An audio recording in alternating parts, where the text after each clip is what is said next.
What's up, guys? Welcome back to Chemistry Uncovered. Thank you so much for the love and support on my first YouTube video, the introduction video last week.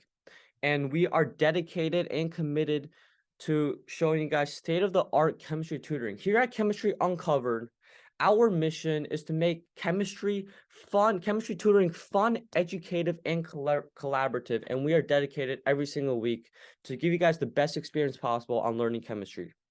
And without further ado, today's video, we are learning about atomic structure.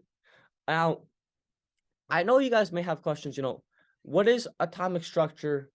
And what is an atom made out of? And what even is the definition of a structure? Like, what is it in terms of chemistry? Now, in chemistry, the atom is the fundamental building block in all of chemistry.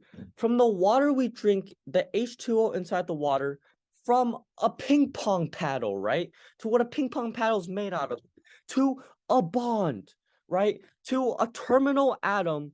What do we have to know? We have to know what an atom is, right? Just like how when you start biking, you have to know what pedaling is. An atom is the fundamental building block to all of chemistry. From, learning what the periodic table is, the periodic trends, to learning what electron configurations are and the orbitals, to learning how to draw Lewis dot structures for the elements in the periodic table, to learning about compounds, to learning about the separate models and molecular shapes. What do we have to know? We have to know how an atom works. Okay, we have to know, whenever you drink water, there's H2O in it, and inside this H2O, there's a bunch of little atoms that make it up. In this entire world, there are atoms that make up this world and make it a great place to live. And so we have to learn what atoms are. Right now, you might be asking, Chemistry Uncovered, what is an atom made out of? What is it made out of? Here is a diagram for, what an atom is made out of, the atomic structure of an atom. In the center of every atom, there's a nucleus. Inside that nucleus, there are protons, which are positively charged. And there's also neutrons, which are neutrally charged, right? And then you might be asking, Chemistry Uncovered, what are the rings around the nucleus? The rings around the nucleus are called energy levels. And inside those energy levels, there's orbitals. And inside those orbitals, there's electrons. And those electrons are negatively charged. So throughout the next few slides, I will be talking about these three main things: the nucleus, the energy levels, which are also known as shells, and the electrons. To start off, what is a nucleus? The nucleus is the center of an atom. As you can see in this diagram to the right, in the nucleus, for example, in helium, it contains protons, which are positively charged, and neutrons, which are neutrally charged, right? And, also, surprisingly enough, interestingly enough, the nucleus only accounts for 0.01% of the atom in size. So, to know that, it puts it into perspective on how small a nucleus is. An atom is very small in itself, but if you think about a nucleus, 0.01% of an atom, that is like microscopically small, right? You can't even see it. And the next thing is energy levels. What are energy levels? Energy levels are also known as electron shells. They are the rings that surround a nucleus inside a Bohr model shown over here, right? These rings are electron shells, and inside those rings, there are orbitals. Those orbitals range from S, P, D, F, G, H, I. And we will, in a couple of weeks, we will learn about these orbitals.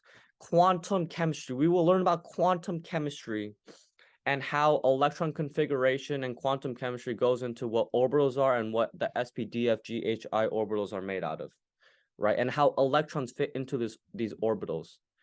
Now, to go further about electrons are inside the energy level orbitals, as I mentioned. But the most important thing about electrons is that they're negatively charged. The electrons are in the rings, but they're negatively charged, okay?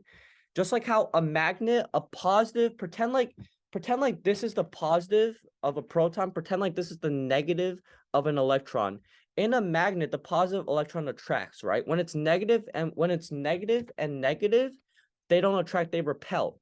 But in a magnet, when it's positive and negative, they attract, right? So just like how a positive negative end of a magnet attract, the positive end of the proton and the negative end of the electron attract each other in an atom.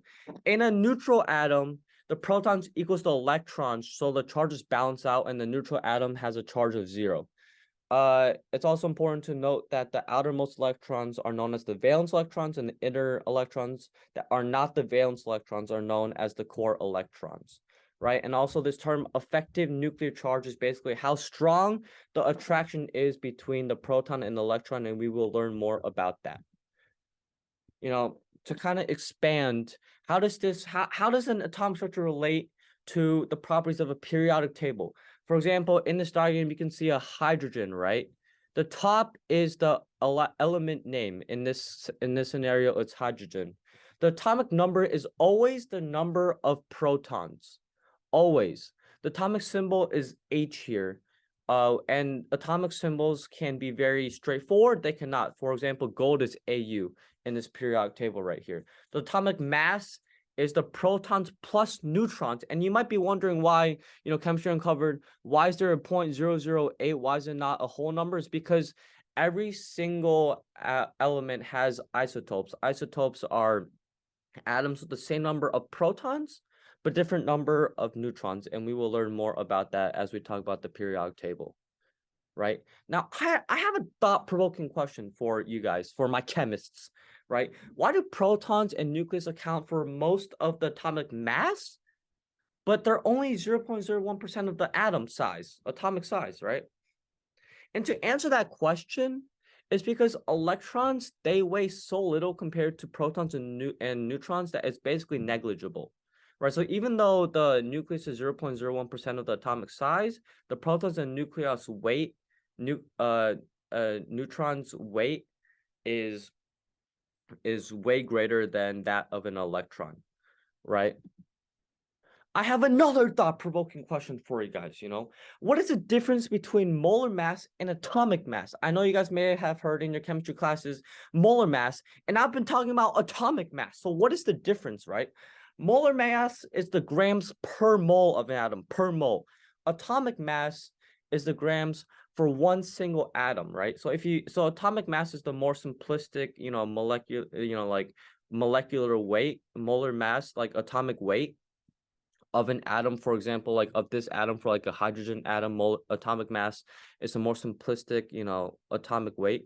And if you want to get the molar mass, you have to multiply the atomic mass by grams per mole, because the units for molar mass is grams per mole. And if you want to learn more about units conversions and how you get from atomic mass to molar mass, stay tuned for more episodes of Chemistry Uncovered in the future. And so why do I teach all of this? Why do I teach atomic size? To make the world a better place. Because intrinsically in the world, atoms make up this world. And if you want to learn how this world works, you have to learn how atoms work and how chemistry works, right? So thank you so much for watching, guys. If you guys want more videos, if you guys want to see more videos about chemistry tutoring, state-of-the-art chemistry tutoring in the future, make sure to turn on the notification bells for weekly videos. Make sure to subscribe. We are on the journey to 100 subscribers by the end of February. Okay, so make sure to subscribe. 60% of you guys aren't subscribed. What are you doing? What are you waiting for? Please subscribe. Please support the movement. Please help people learn more about chemistry. And thank you so much for watching, guys, and have a great day.